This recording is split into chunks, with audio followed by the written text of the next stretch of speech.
Olá, gente, tudo bem com vocês? Certo? Vamos dando continuidade à nossa aula, né? A aula de hoje vai ser sobre citoplasma, certo? Nós já vimos a parte de membrana plasmática e agora nós vamos ver o citoplasma, o que é essa estrutura, certo?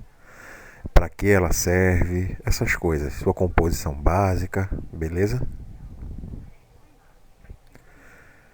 Como eu venho falando, né, desde da primeira aula praticamente, todas as células, independentes dela ser procariótica ou eucariótica, elas possuem três partes básicas, certo? Essas partes básicas são a membrana plasmática, certo? O citoplasma e o núcleo. Beleza? Mesmo vocês achando que a célula procariótica ela não tem núcleo, ela tem núcleo, só que o núcleo dela não é delimitado por membrana, ou pelo menos não totalmente, certo? Mas independente do tipo de célula, todas as células, né, que existem no nosso planeta, conhecidas até agora, elas possuem essas três partes básicas, que são a membrana, o citoplasma e o núcleo. A membrana plasmática nós vimos o quê? Que ela tem a função de recobrir, né, todo o conteúdo celular para conter o que? O citoplasma, e também serve para proteção, e além da proteção também serve como ela vai servir como uma barreira de controle, certo? Uma barreira de controle do que entra e do que sai, certo? Aí a membrana plasmática ela é a parte mais externa das células, certo? Então, dentro da membrana plasmática nós vamos encontrar o citoplasma, certo? O citoplasma foi uma das primeiras coisas que foram visualizadas, não é, na microscopia óptica, certo? Desde o primórdio, né, da análise da primeira célula, se percebeu que tinha uma parte fluida, certo? Essa parte fluida se deu o nome de citoplasma, certo? Cito, de célula, e plasma, que é a parte líquida, beleza? Então, foi até a partir do citoplasma que se convencionou que as células teriam uma membrana plasmática, até porque para poder conter aquele citoplasma, certo? Então, o que é o citoplasma, né? Onde é que a gente pode encontrar o citoplasma? Como eu falei, o citoplasma nós encontramos em todas as células, certo? Assim como a membrana e o núcleo, beleza? Mas nas células eucarióticas, o citoplasma é a região que nós falamos, né? Que é compreendida entre a membrana plasmática e o núcleo. Ou seja, então tudo que tem entre a membrana plasmática e o núcleo da célula, certo? Nós chamamos de citoplasma. E isso nas células eucarióticas. Fique bem claro e peguem isso aí, botem um asterisco aí. Então, nas células eucarióticas, o citoplasma é a região que vai desde a membrana plasmática até o núcleo. Então, tudo aquilo que tem entre o núcleo e a membrana plasmática, certo? Nós chamamos de citoplasma nas células eucarióticas. Ah, professor, mas o citoplasma não é aquela parte líquida e eu estou vendo um monte de coisa dentro do citoplasma aí, estou vendo organelas, estou vendo um monte de coisa. Então, sim. Então, o citoplasma nós vamos ver que ele não é só líquido, a gente vai ver que tem outras coisas ali dentro do citoplasma, certo? Mesmo a composição dele sendo a maior parte de água, mas o citoplasma ele tem outras coisas ali envolvidas que fazem parte, certo? Só voltando aqui, né, e reafirmando, as células eucarióticas, certo? O citoplasma vai do é toda a região, é tudo que você encontra entre o núcleo e a membrana plasmática, que é a parte mais externa da célula, certo? E nas células procarióticas, como é que fica? Isso é diferente? Nas células eucarióticas é um pouco diferente, por quê? Porque, como eu falei, o núcleo das células eucarióticas não possui membrana, certo? Se não possui membrana, o material genético vai ficar dentro do citoplasma, na parte central, mas também vai ficar dentro do citoplasma, não vai ficar delimitado por uma membrana, que é a carioteca, né, que é a membrana do núcleo, que vai delimitar aquele espaço, como a gente viu na célula eucariótica, né, que vai do núcleo, né, da membrana do núcleo até a membrana plasmática. Como as células procarióticas não têm membrana recobrindo o núcleo, nós não podemos dizer que o citoplasma vai do núcleo até a membrana plasmática, porque ela não tem membrana no núcleo. Então o material genético dela fica solto no citoplasma, certo? Então, o citoplasma nas células procarióticas é todo o conteúdo celular. Tudo que está dentro da membrana plasmática é considerado citoplasma. Tudo, certo? Então a diferença é essa, uma das diferenças. Que o núcleo da membrana, o citoplasma das células procarióticas, ela fica entre o núcleo e o citoplasma a membrana plasmática, certo?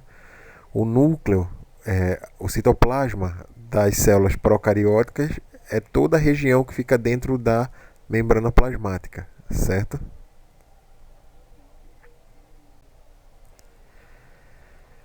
Então, mas o que é o citoplasma em si? Como eu falei, geralmente eu não gosto de definir nada, dar definição de cara para vocês aqui não. A gente vai vendo características da estrutura, no caso aqui o citoplasma, e depois vocês vão fazer uma definição desse citoplasma com as palavras de vocês, certo? Aí vocês vão conseguir aprender mais fácil quando você consegue definir com as suas palavras qualquer coisa, certo? Então, o citoplasma ele é fluido, como a gente viu, ele é uma parte líquida, certo? Ele é constituído por um líquido viscoso, um fluido viscoso, que a gente pode chamar de citoplasma, né? A gente também pode chamar ele de citosol, de aloplasma ou ainda de citoplasma fundamental, certo? São vários nomes para a mesma estrutura. Então, se eu chamar de citoplasma, vai estar correto, certo? Se eu chamar de citosol, também vai estar correto.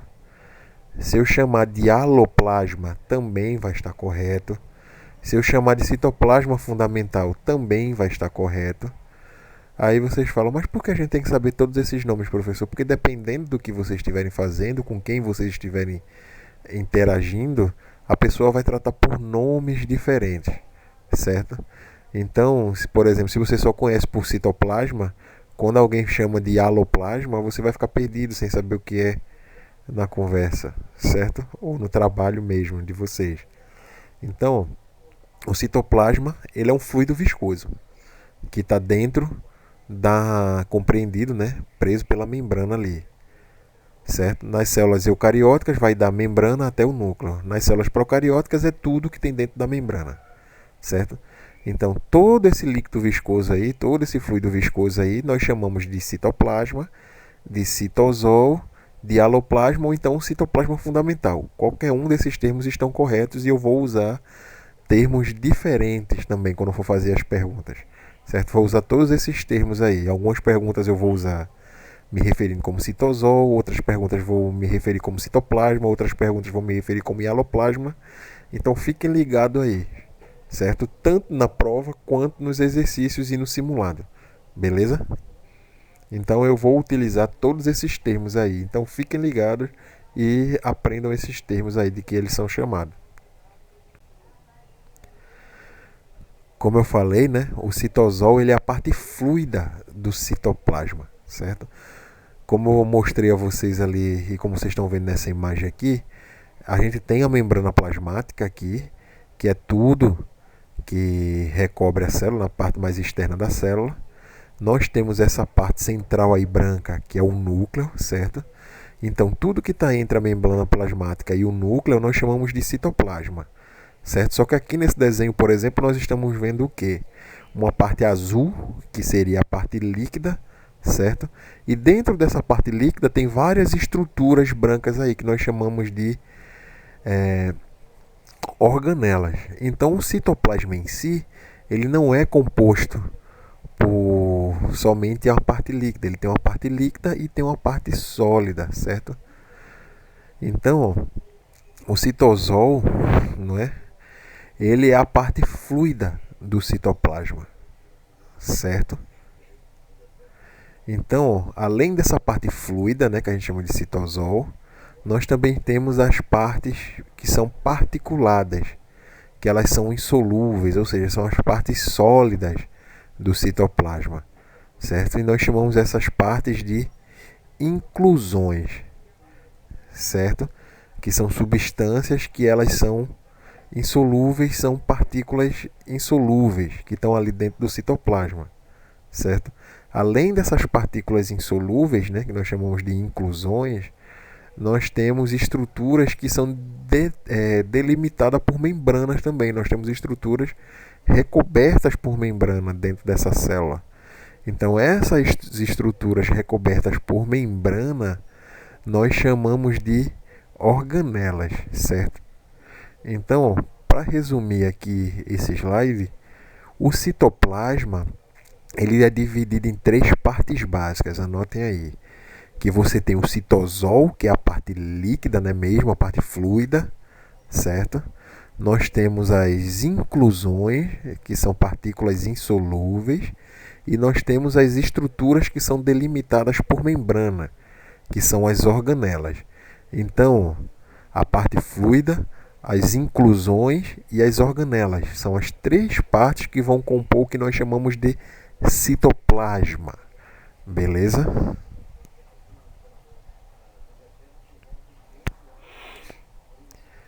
Então, o que é que tem nessa parte líquida do citoplasma? Né, que a gente viu que tem três coisas ali, né? Nós temos as partes insolúveis, né? As inclusões, né? Nós temos as organelas e nós temos a parte líquida, certo? Essa parte líquida, basicamente, o citoplasma em si, ele tem uma composição. A gente pegar aquilo ali como se tivesse, por exemplo, passado num liquidificador e analisado quais são os componentes que tem ali, né? Esse citoplasma ele é composto basicamente por água, certo? 70, 80% do citoplasma, como tudo, né? Como todos os seres vivos, né? Toda, toda coisa, toda matéria viva, né? Todos os organismos, a maioria da sua composição é de água, certo? Nessa água nós temos os íons, né? Que são átomos que perderam ou ganharam elétrons, certo? Aí você tem íon de ferro, de cobre, certo? E nós temos também as substâncias que são necessárias, certo? À síntese de moléculas orgânicas.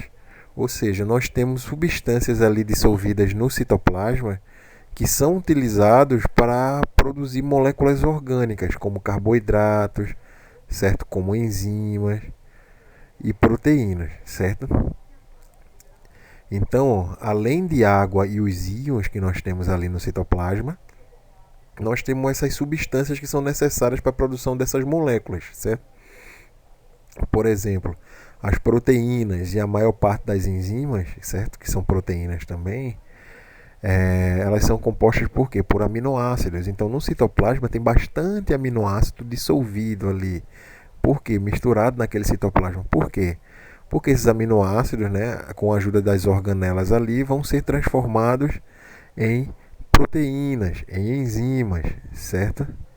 Os carboidratos também, você vai ter várias moléculas de açúcares ali dissolvidas, certo? E essas moléculas de açúcares vão ser transformadas em que? Vão ser metabolizadas, transformadas em energia pelas células, certo? Então, além de água, nós temos vários tipos de íons, certo? E essas substâncias que são necessárias para a produção de moléculas orgânicas, como as proteínas, como os carboidratos, como as enzimas, certo? Então, o citoplasma ele é extremamente rico em várias dessas coisas, certo? Como eu estava falando para vocês, né? A maior parte da célula, ou seja, 70% da célula, né, do peso bruto de uma célula, é água. Todos os seres vivos são compostos à base d'água, certo? E os outros 30% são as outras substâncias. Como assim? Que outras substâncias? Tudo aquilo que a gente falou. Por exemplo, aqui a gente tem um exemplo aqui, né, de algumas dessas substâncias. Por exemplo, as proteínas, né, que são as macromoléculas mais abundantes nos seres vivos, elas são 15% do peso das células, certo? 4% são aquelas moléculas pequenas, beleza? 6% nós temos o que? O RNA.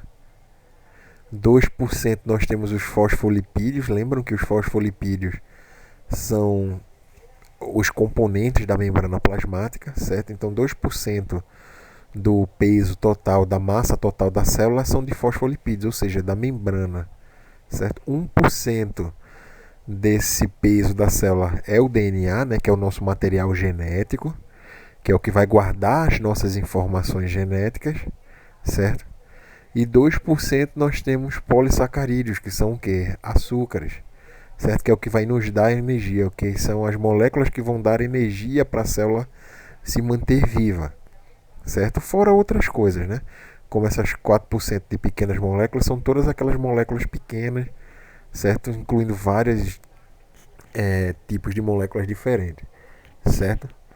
Então, ó, basicamente, a célula toda, 70% dela é composta por água, certo? Então a gente vê aqui, ó, que a molécula orgânica que nós encontramos em maior quantidade nos seres vivos, né, nas células, são as proteínas, certo? Do material genético, do DNA com o RNA junto, nós temos o que? 7%, né?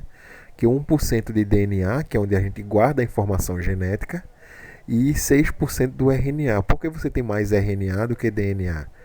Porque o RNA ele vai pegar a informação genética que está contida no DNA e vai levar essa informação genética para ser traduzida, certo? Para ser transformada nas proteínas que a gente precisa, certo?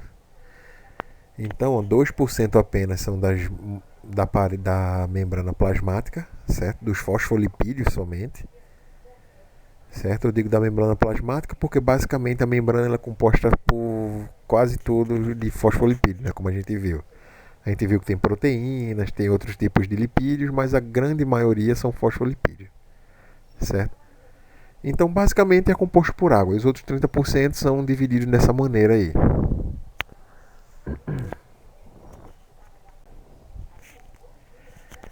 Então, ó, nós vimos que o citosol ele é a parte líquida do citoplasma, certo?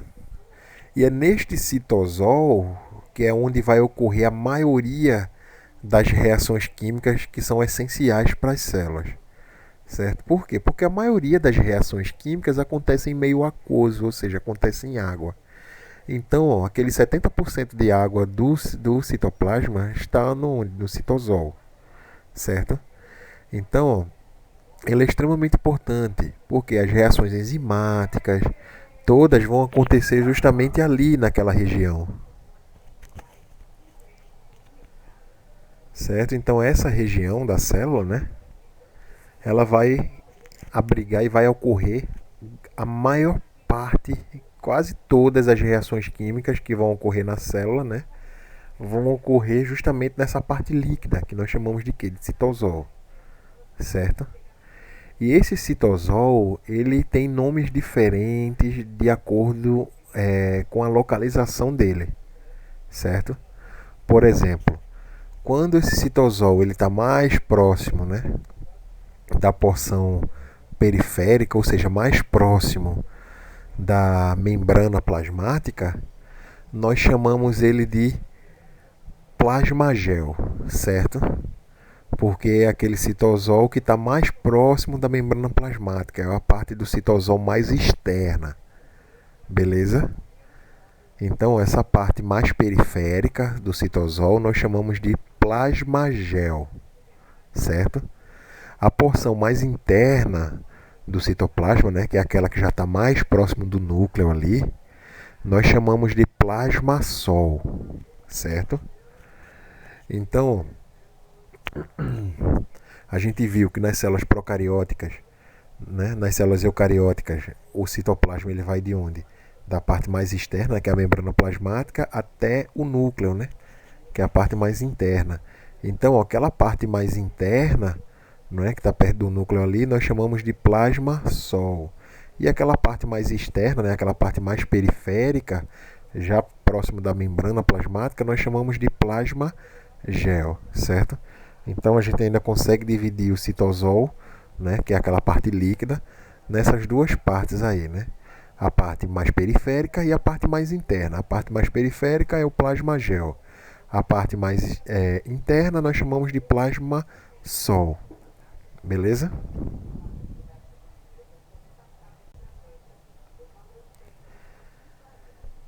Então, o citosol, né, o citoplasma, ele possui movimentos, certo? Porque ó, existem células que elas vão precisar se movimentar, certo?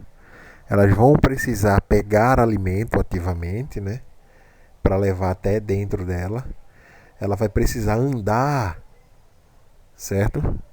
Então, para essas células, o citoplasma, né, ele vai ter o que? Ele vai ter a função de movimentação, certo? Vocês já ouviram falar em ameba, por exemplo? A ameba é um exemplo muito bom, porque a ameba é um ser unicelular, certo? É uma única célula, não é, que vive livre, né, geralmente em ambientes aquáticos ou dentro de algum organismo parasitando, certo? Mas ela é uma célula individual e essa célula aí, a ameba, ela vai ter que procurar o alimento dela, ela vai ter que pegar o alimento dela, certo? Então, para isso, ela tem que se mover. Então, uma das funções do citoplasma é justamente essa, a movimentação da célula, certo? Por quê? Porque, como eu falei, algumas células elas são de vida livre, certo? Não estou falando só de ameba, não. Algumas células de defesa do nosso corpo também, elas são de vida livre, ela vai precisar englobar algumas partículas, certo? Elas vão precisar englobar, ou seja, capturar alguma bactéria, alguma partícula viral que esteja fazendo mal ao nosso organismo, certo? Que é a nossa reação imunológica. Então, para fazer esses movimentos, ele possui, o citoplasma ele tem essa função de movimentação, certo? E como eu falei, essa movimentação, além de servir para se movimentar de um local para outro, ele também vai servir para captura de alimentos, certo? Está até errado aqui captura de movimentos, né, no slide, mas é captura de alimentos, certo? Eu vou mudar isso depois. Então, quando o citosol, né, quando o citoplasma tem esse tipo de movimento, possui movimento ameboide, né, que a gente chama, essas partes do citoplasma que se move, certo? Que são projetadas para frente, nós chamamos de pseudópodes, certo? O nome pseudópodes parece complicado, mas se você for ver, o pseudo significa falso. Podes ou podos significa pés, ou seja, são pseudopés, ou seja, pés falsos, né? Porque não são verdadeiramente um pé. Ó, a célula a gente sabe que geralmente ela é redondinha, né? Olhe um exemplo da célula aqui embaixo. Você vê que tem o quê? Uns prolongamentos, né? Umas partes fininhas indo para frente. Essas partes fininhas são movimentações do citoplasma, certo? E essas partes fininhas nós chamamos de pseudópodes, certo? Então, esses pseudópodes aí, ele vai servir para fazer a célula se movimentar, em alguns casos, e também capturar o alimento para poder levar para dentro da célula, certo?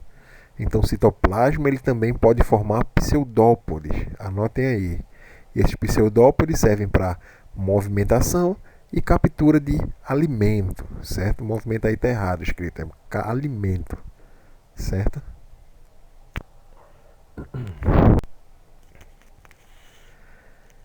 Então, como é que a célula vai se manter naqueles formatos que a gente conhece, né? Que você tem várias células diferentes. Por exemplo, você pega uma célula nervosa, ela é diferente de uma célula epitelial, certo?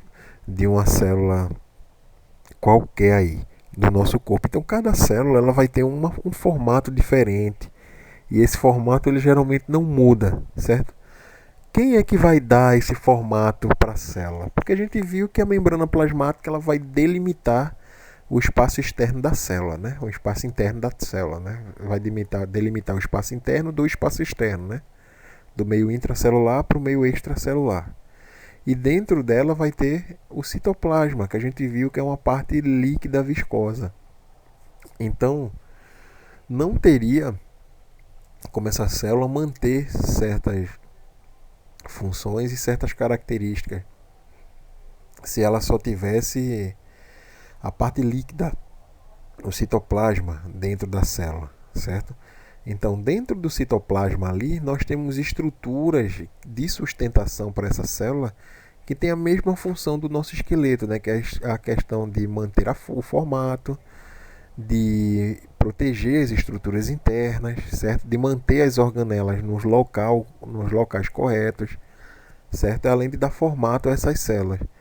Essas estruturas nós chamamos de citoesqueleto, citocélula, esqueleto que é o esqueleto, certo?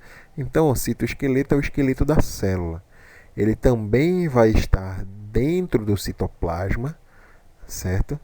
E ele vai ser composto por estruturas que nós chamamos de microtúbulos, certo? Não vai ser composto por ossos, não, certo? O citoesqueleto ele é composto por microtúbulos. Microtúbulos, o nome já diz tudo, né?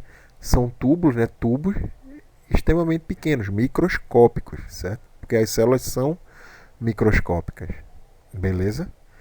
Então, o citoesqueleto é composto por microtúbulos. E esses microtúbulos, por sua vez, são formados por moléculas de proteínas, certo? Essas proteínas que formam os microtúbulos nós chamamos de tubulinas, beleza? Então, esse citoesqueleto ele vai ter essa função, né? De aumentar ou diminuir o tamanho da célula, certo? De manter a estrutura da célula, de ajudar a célula na reprodução, né? Na divisão celular, certo? Então, o esqueleto da célula, né, que nós chamamos de citoesqueleto, ele é formado por microtúbulos, certo? E esses microtúbulos são formados por tubulinas. Essas tubulinas são proteínas, certo? Então, bem tranquilo, né? Quem vai manter a estrutura da célula, né? Quem vai ser o esqueleto da célula é o citoesqueleto. O citoesqueleto é composto por microtúbulos e esses microtúbulos são compostos por tubulina, certo? Quem vai manter a nossa estrutura interna, nós, organismos complexos, ok? O esqueleto, certo? O nosso esqueleto é composto por quê? Basicamente por cálcio. Então, é a mesma coisa. O esqueleto da célula nós chamamos de citoesqueleto. Esse citoesqueleto ele não é composto por ossos, feito o nosso esqueleto não, ele é composto por microtúbulos, certo?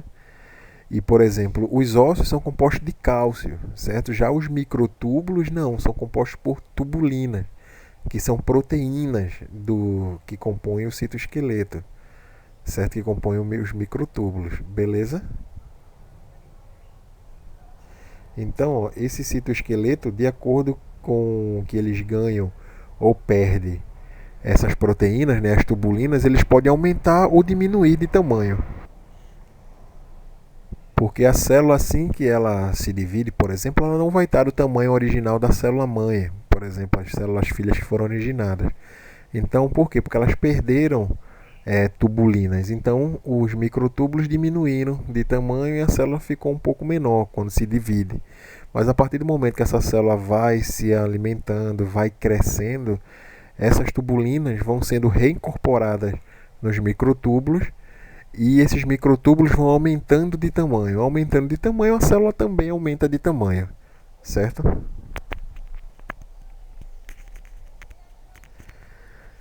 Então, ó, aqui a gente tem um exemplo, né, do citoesqueleto, que a gente tem de um lado a membrana plasmática, né, embaixo, e em cima ali, né, aquela camada roxa em cima é a membrana do núcleo, certo? A carioteca. Então, ó, entre o núcleo e a membrana plasmática, né, nós temos o citoplasma. O citoplasma nós vimos que tem uma parte líquida, né, o citosol, tem materiais particulados insolúveis, né, que são as inclusões, e tem as organelas.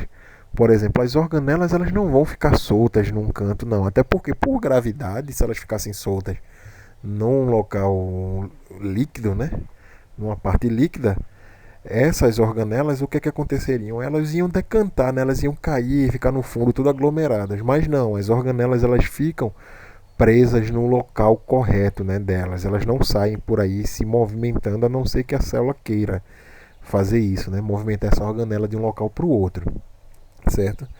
Então, dentro do citoplasma, além dessas organelas aí, nós vimos que tem o citoesqueleto. O citoesqueleto é essa parte aí, ó, filamentosa aí que a gente está vendo nesse primeiro desenho grande aí. Vocês estão vendo um monte de tirinhas amarelas aí, e essas tirinhas amarelas, o que é que elas estão fazendo? Segurando todas as estruturas, né, que ficam entre o núcleo e fica entre a membrana plasmática. Então, para nada cair sobre nada, né, não se aglomerarem nem saírem do local correto, essas estruturas elas ficam presas. Quem vai prender é o citoesqueleto, certo? E a gente está vendo embaixo aqui o citoesqueleto aumentado, certo? Esse citoesqueleto aumentado aí nós chamamos de que ele é formado por microtúbulos, certo? Aqui essa parte aqui que está azul e amarela embaixo, comprida, é um microtúbulo, certo? Então, ó, cada unidadezinha dessa, vocês estão vendo que forma como se fosse um oitozinho, né? Cada unidadezinha dessa, aí é que a gente chama de tubulinas, certo? Que são as proteínas que vão compor esse citoesqueleto, certo? Tem outras partes do citoesqueleto aí que a gente está vendo, são os filamentos intermediários, né? E os microfilamentos, certo? Mas tudo isso é o citoesqueleto e é composto pela mesma coisa, basicamente, certo?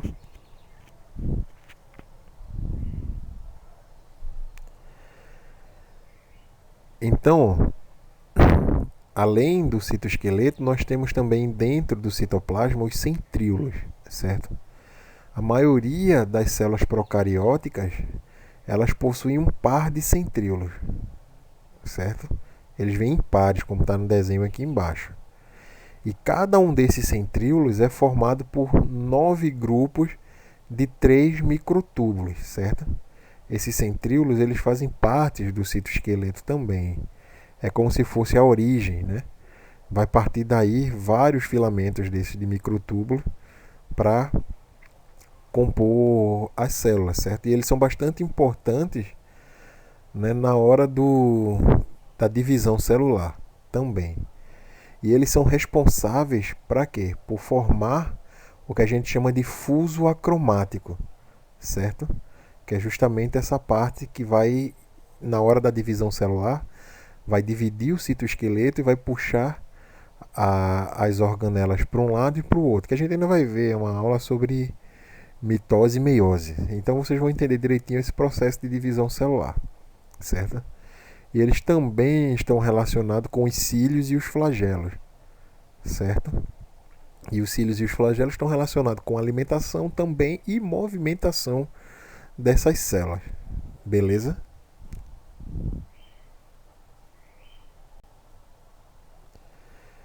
Então, os cílios e os flagelos, como eu falei, são prolongamentos, né? E eles estão ligados à base dele dentro do citoplasma, certo? Então, tanto os cílios quanto os flagelos, eles vão servir para locomoção, a grande maioria, principalmente os flagelos, certo? E os cílios também podem servir para locomoção, mas eles têm como função principal também a captura de alimentos. Mas tanto os cílios como os flagelos pode-se dizer que eles têm essas duas funções, né? De alimentação, né? Captura de alimento e para locomoção. O flagelo mais famoso que a gente conhece numa célula, né, é justamente o flagelo dos espermatozoides, né? Que vai servir para a locomoção desses espermatozoides, que vai levar ele, né, durante todo o percurso, né, no trato genital feminino até a fecundação do óvulo que acontece nas tubas uterinas. Beleza?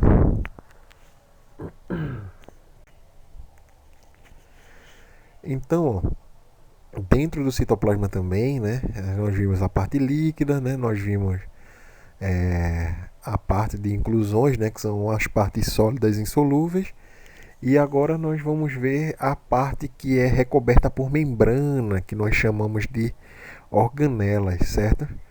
As organelas, como eu falei, elas estão todas dispersas no citoplasma, porém elas não estão soltas. A gente viu que essas organelas elas vão estar presas dentro do citoplasma, dentro da célula, através do que? Do citoesqueleto, certo? Elas vão estar presas aos microtúbulos, certo? E aos microfilamentos, beleza? Então, existem várias tipos de organelas. Como o nome já diz, né, organelas lembra o que? Órgãos. E elas têm funções análogas aos nossos órgãos, certo? Elas vão ter funções de geração de energia, certo? Vão ter funções de gerir nutrientes, vai ter função de produzir proteínas e por aí vai. São funções diversas. Em cada organela dessa vai ter uma dessas funções, certo? Aí nós podemos encontrar dentro de uma célula as mitocôndrias, certo? Peroxissomos, lisossomos, cloroplastos, né? Nas células vegetais, ribossomos, vacúolos, retículos endoplasmáticos rugosos, retículo endoplasmático liso, o complexo de Golgi, né? O aparelho de Golgi, que é bem famoso, né? E o citoesqueleto, que também é considerado uma organela, certo? Mas nós vamos encontrar vários tipos de organelas. Dependendo da célula, você pode ter organelas específicas também, certo? Por exemplo, em algumas células vegetais, né, principalmente de microalgas, né, de algas unicelulares, nós encontramos uma estrutura, né, uma organela que se chama pirenoide, que essa organela ela vai armazenar basicamente uma enzima, né, que é a rubisco. E essa rubisco vai servir para fixar o dióxido de carbono da atmosfera durante a fotossíntese, né, transformar esse dióxido de carbono e a água com a energia do sol, transformar ele em açúcar e oxigênio, certo? Então, essas organelas aqui que eu listei são organelas básicas que a gente encontra na maioria das células, certo? Mas pode ser que tenha alguma célula específica que tenha algum tipo de organela a mais ou não tenha a maioria dessas organelas também, certo? Isso vai variar bastante. Mas em suma, né, resumindo, as organelas principais são essas, né? Mitocôndrias, peroxissomos, lisossomos, cloroplastos, ribossomos, vacúolos, retículos endoplasmático liso e rugoso, o complexo de Golgi e o citoesqueleto, certo? Então, como eu falei, aqui a gente tem um esquema da célula e a gente vê que essas organelas elas estão dispersas no citoplasma, ou seja, elas estão espalhadas no citoplasma, elas não vão estar soltas, não, né? A gente viu que elas, além de estar espalhadas, elas vão estar fixas nos seus devidos locais através do que? Do citoesqueleto, certo? Então a gente vai ver que cada organela dessa ela vai estar numa localização estratégica, beleza? Vai estar numa localização estratégica para facilitar a funcionabilidade da célula, certo? Então nenhuma vai estar localizada aleatoriamente. Todas elas estão nos locais devidos, né? Que vai facilitar o funcionamento dela, de cada uma delas, certo? E lembrando que nenhuma organela dessa está solta, certo? Então essas organelas elas são estruturas recobertas por membrana, como a gente viu no, nos slides anteriores, certo? Elas são recobertas por membrana e fazem parte do citoplasma, certo? São a parte sólida do citoplasma, beleza? Então, falando só um pouquinho de cada organela dessa, né? Nós vamos começar pelos ribossomos. Os ribossomos são uma das organelas mais importantes que a gente encontra nas células. Tanto é que os ribossomos nós vamos encontrar em todo tipo de célula, seja procariótica ou eucariótica. Por quê? Porque o ribossomo ele está relacionado diretamente com a síntese proteica. E as proteínas são as macromoléculas que compõem a maior parte do nosso corpo, certo? A parte sólida do nosso corpo, a maior parte é composta por proteína, certo? Por exemplo, nossos músculos, a membrana plasmática da célula também tem proteínas envolvidas, certo? A membrana das organelas também. Então, as proteínas são extremamente importantes, certo? São moléculas extremamente importantes. E essas proteínas elas são sintetizadas de acordo com a nossa necessidade, certo? Então, os ribossomos são as organelas responsáveis pela síntese de proteína, pela síntese proteica. Então, nós encontramos os ribossomos em praticamente todas as células, procarióticas e eucarióticas, certo? Esses ribossomos, eles são ricos, né, em RNA. A gente vai ver que o RNA ele está relacionado diretamente com a síntese proteica, né? Você vai ter aí aqueles 3 tipos de RNA, né? O RNA ribossomal, o RNA transportador, certo? Então eles estão presentes em todos os organismos, né? Em todas as células vivas você vai encontrar ribossomos, todas as células vivas conhecidas, né? Eu falo assim, mas vai que a ciência descobre uma célula aí que não precisa de ribossomo para sintetizar proteína, né? Mas até agora todas as células conhecidas, elas têm na sua composição como organela fundamental os ribossomos, certo? Reforçando os ribossomos, tem todos os organismos, todas as células, e ela está relacionada com a síntese de proteína, com a produção de proteína, certo? Botem um asterisco nisso aí também. Depois dos ribossomos, nós temos aí o que? Os lisossomos, certo? Os lisossomos não são as células, não são as organelas das células dos professores, não. Certo que são tudo liso, não. Os lisossomos, eles são organelas que são geralmente esféricas, né? Como vocês podem ver aqui, ó, no desenho, né? No esquema, né? São bolsas membranosas, né? Que dentro dessas bolsas membranosas vai ter enzima digestiva, certo? Que é produzida no retículo endoplasmático rugoso. Quando esses lisossomos se aproximam, né, de um fagossomo, que a gente chama, vai ocorrer uma fusão. E quando eles se fundem, né, o lisossomo ele se funde com o fagossomo, vai formar o que a gente chama de vacúolo digestivo. Então, ó, o lisossomo ele tem basicamente a função de quê? De digestão. Digestão de quê? Por exemplo, alguma coisa que vai entrar na célula, né? Vai formar aquelas vesículas, né? Que a gente viu, tanto por fagocitose como pinocitose, vai formar aquelas vesículas, e aquelas vesículas, né? Que são os lisossomos, né? Vai digerir aquele material que está ali dentro, ou seja, vai quebrar aquele material. Por exemplo, se fosse uma proteína, aquela proteína ia ser quebrada, transformada em aminoácido, e aquele aminoácido é que ia ser utilizado por outras organelas para fazer o metabolismo correto da célula, certo? Então, quando o lisossomo se aproxima, né, de um fagossomo, né, esse lisossomo ele vai se fundir e vai originar o que a gente chama de vacúolo digestivo. O nome vacúolo digestivo já diz tudo, certo?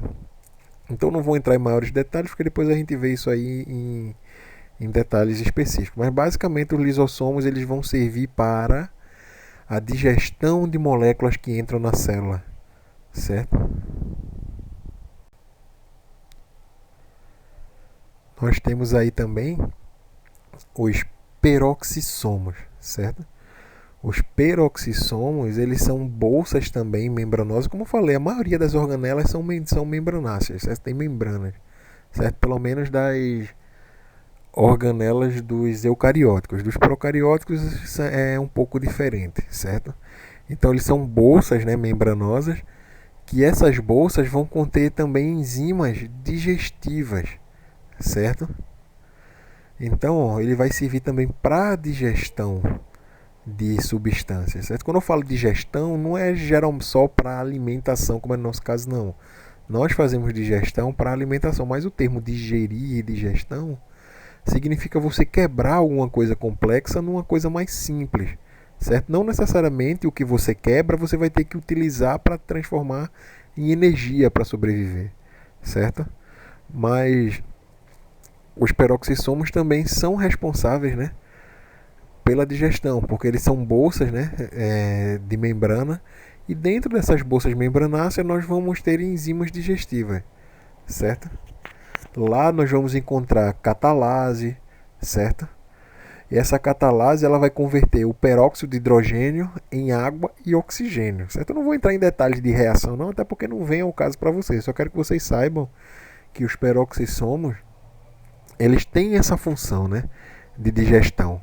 E dentro desses peroxissomos você vai encontrar muita catalase, certo?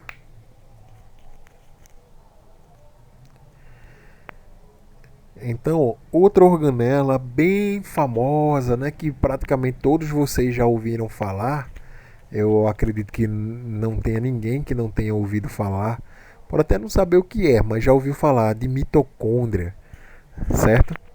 Essas mitocôndrias aí, elas são organelas que são encontradas nas células eucarióticas, né?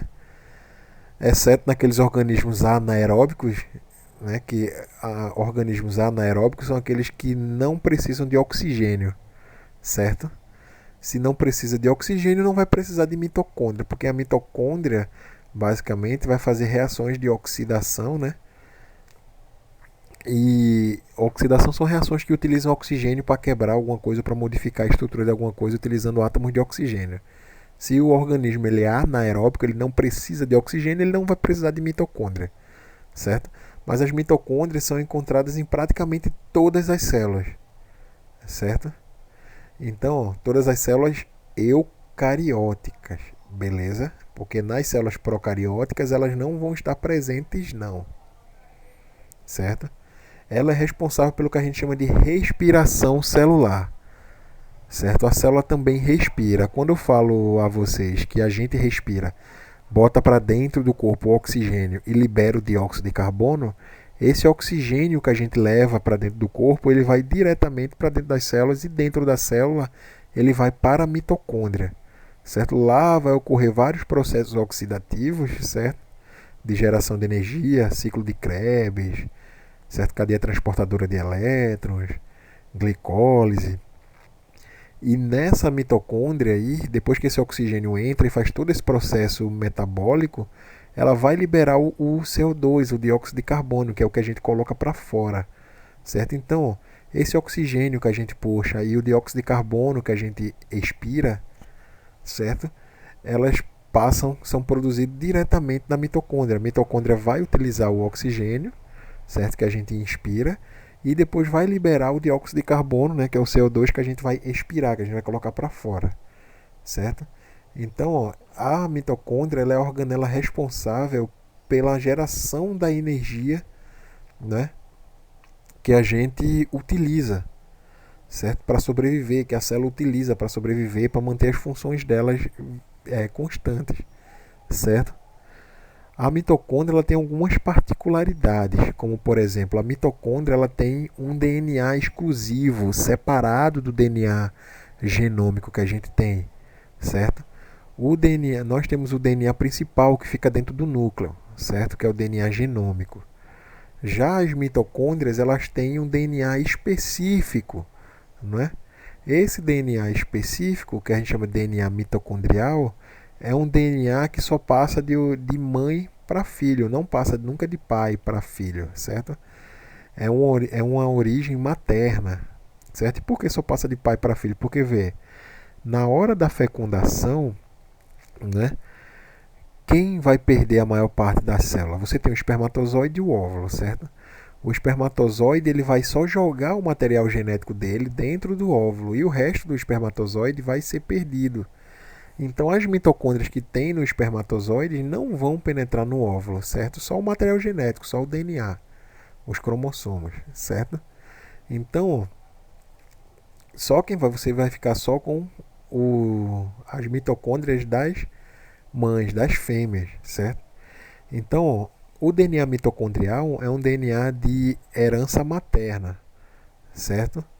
E por ter esse DNA exclusivo, a mitocôndria tem membrana plasmática dupla, certo? A mitocôndria ela é considerada a origem da mitocôndria, né? Nós temos a origem endossimbiótica, né? Não vou falar muito, mas considera-se que essa mitocôndria ela seja uma bactéria que entrou numa célula eucariótica e essa bactéria ela formou um processo simbiótico com essa célula eucariótica, certo? E depois perdeu a maior parte das suas organelas, certo? Porque ela não precisava, porque a própria célula eucariótica que ela estava dentro nutria ela, e ela começou a gerar energia para essa célula. Então, tem essa teoria endossimbiótica de geração das mitocôndrias, certo? Mas o que eu quero que vocês saibam aqui, né, fora essas curiosidades que eu falei, que a gente depois vai ver em outro momento, é que as mitocôndrias elas são organelas que vão gerar energia através do processo de respiração celular, certo? Então, elas vão estar presentes, elas vão ser encontradas em todas as células eucarióticas, certo? Exceto naquelas células eucarióticas que são anaeróbias, certo? E elas não vão estar presentes nas células procarióticas, ou seja, nas bactérias. Beleza? Então, outra organela que é até semelhante às mitocôndrias, né? Tem até o mesmo tipo de origem, especula-se, né?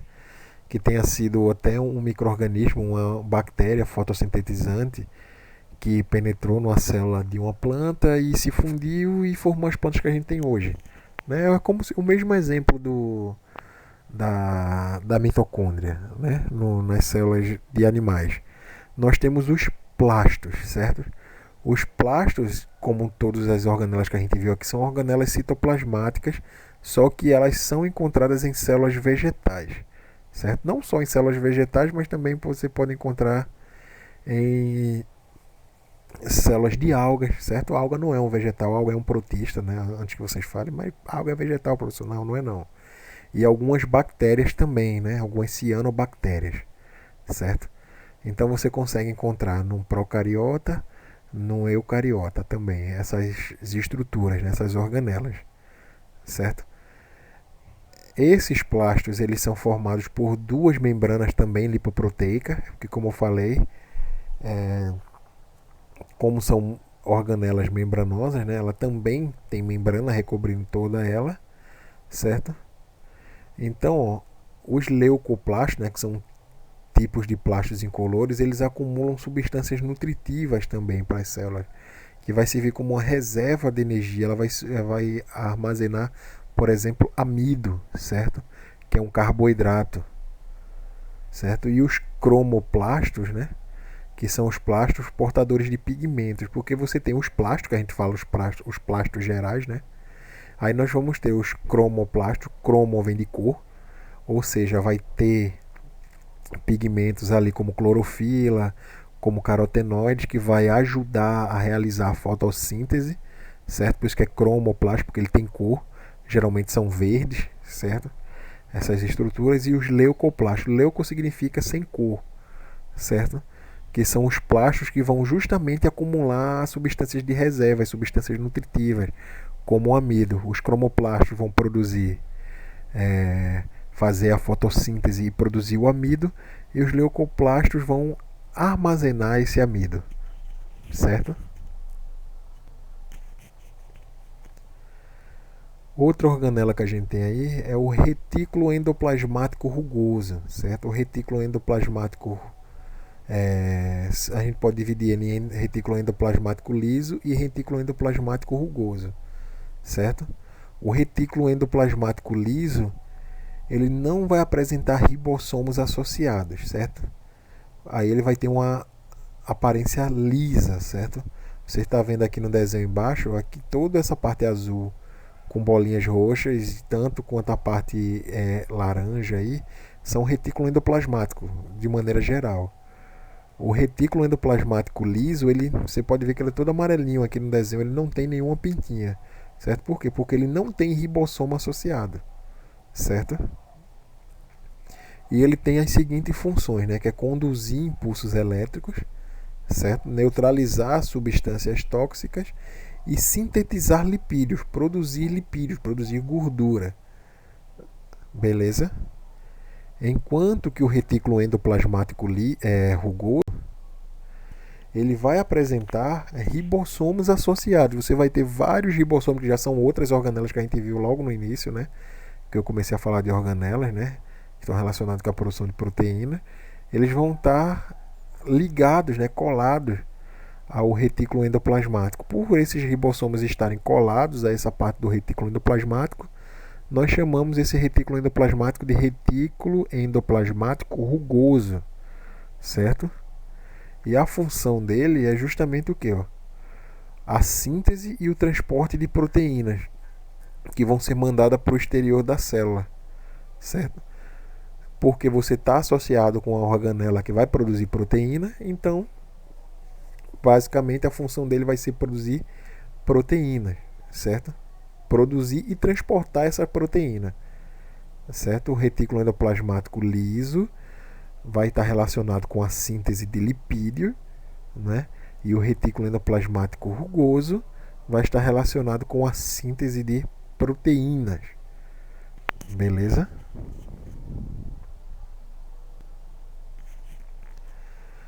Nós temos aí outra organela, né, bastante famosa, né, que todo mundo conhece, né, o complexo de Golgi, o aparelho de Golgi, vive mudando de nome esse negócio aí. Mas o complexo de Golgi, ele é um conjunto de sacos, porque a maior parte das organelas a gente diz que são sacos, né, porque eles são formados de membrana, né? São sacos membranáceos, certo? Só que esse conjunto aí de Golgi aí, eles são achatados, certo? A gente está vendo aqui ó, na imagenzinha pequenininha embaixo. Isso é uma foto de microscopia eletrônica, certo? Uma foto real. Então, eles são sacos achatados, certo? Ele fica localizado bem próximo ao núcleo e aos retículos endoplasmáticos. O retículo endoplasmático também fica praticamente colado com o núcleo celular, certo? E ele vai ter as seguintes funções, né? Que é de condensar as substâncias, certo? Sintetizar glicoproteínas e formar o acrossomo dos espermatozoides, certo? Então, ó, uma das funções principais deles aqui é justamente essa, né? Que você vai condensar as substâncias, porque você tem as substâncias que estão diluídas no citoplasma, no citosol, na parte líquida. Então ele pega essas substâncias, ele concentra essas substâncias, né? Ele junta essas substâncias. Ele vai sintetizar aquelas glicoproteínas, certo? São aquelas proteínas que estão relacionadas com a membrana plasmática, por exemplo, que elas servem como receptoras, né? De sinais químicos, né? Receptoras de hormônios, certo? Como eu falei, eu não estou entrando em tanto detalhe de cada estrutura dessa para não ficar uma aula muito grande também. Só estou falando as funções básicas e o que é cada organela, certo? Porque são muitas. Então, nós também temos outras organelas, nós chamamos de vacúolos, certo? Vacúolos, eles são bolsas, né, membranosas, como todas as organelas, né? Que ela está lá dentro do citoplasma, né, dos eucariontes, certo? E ele tem a função de quê? Como é que eu posso falar? De digerir, certo? A algumas substâncias e também de expulsar essas substâncias, porque eles são pulsáteis, certo? A maioria dos vacúolos nós encontramos em células vegetais, mas também podemos encontrar vacúolos em células animais também, certo? Mas a maior parte são em células vegetais, certo? E para finalizar, basicamente essa parte aí da membrana, né, que das organelas, nós vimos que faz parte do citoplasma, né, as partes membranáceas, né, que são as organelas que a gente chama, né? E o núcleo também, ele é composto por membrana e está dentro do citoplasma, certo? Então, ó, o núcleo, pelo menos dos eucariotas, né, das células eucariotas, elas possuem uma membrana, né? Essa membrana nós chamamos de carioteca, certo? Então, ó, essa membrana nuclear, ela possui a função de quê? De colocar o citoplasma, né, em contato com o nucleoplasma. Por quê? Porque veio a membrana plasmática vai servir para segurar, manter o citoplasma dentro da célula e vai servir como barreira, certo? A membrana nuclear, né, a carioteca, ela vai ter basicamente a mesma função.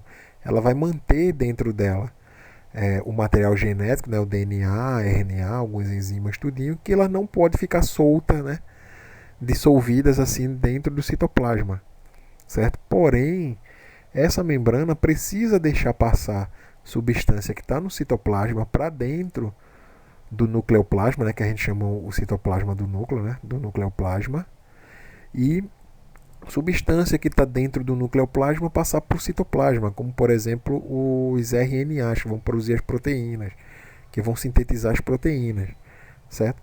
Então essa carioteca ela possui o que? Ela possui vários poros, certo? E esses poros vão fazer esse contato, certo? Vão fazer esse contato do meio do citoplasma com o nucleoplasma para fazer essa troca de substância. Mas basicamente ela vai servir para manter ali dentro protegido o material genético da célula, certo? Então, ó, o citoplasma nas células eucarióticas a gente viu que vai de onde? Do núcleo, né, ou seja, da carioteca, até a membrana plasmática. Então, tudo que está aí entre esses dois nós chamamos de citoplasma, certo? Então é isso, gente. Eu vou mandar o exercício para vocês depois que vocês terminarem essa aula, certo? Aí vocês respondem e me mandam de volta. Beleza?